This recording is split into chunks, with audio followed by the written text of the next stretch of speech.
हे 2029 साली एकत्र निवडणुका घेतील. जे नरेंद्र मोदी आणि त्यांचं सरकार 4 राज्यांच्या निवडणुका एकत्र घेऊ शकले नाही.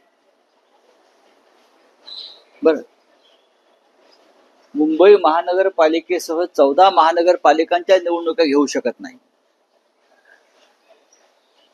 जम्मू काश्मीर जैसे राज्य में सारख्या राज्यात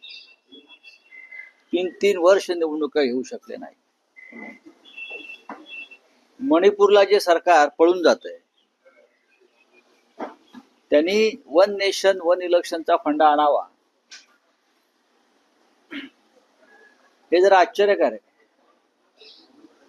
लोकशाहीला हिंदुस्थान हा एक मोठा देश आहे, महान देश आहे, प्रचंड लोकसंख्या आहे, अनेक राज्य आहेत, त्या राज्यामध्ये विविधता आहे, भाषा आणि प्रांत वेगळे आहेत, संस्कृती वेगळी आहे, हवामान प्रत्येक राज्यातलं बदलत असतं. घटनाकारांनी हिंदुस्थानच्या संविधानकारांनी, आम्ही जे म्हणतो ना संविधान बदलण्याचा प्रयत्न सुरू आहे, संविधान बदलण्याचं संविधानामध्ये जे काही मार्गदर्शक तत्व आहेत ती बदललीच जात आहेत.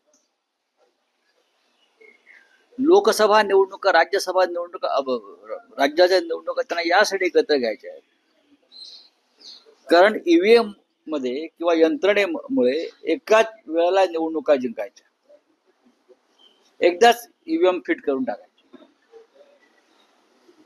दुसरा असा आहे की आधी महानगरपालिकांच्या निवडणुका घेऊन दाखवा एकत्र,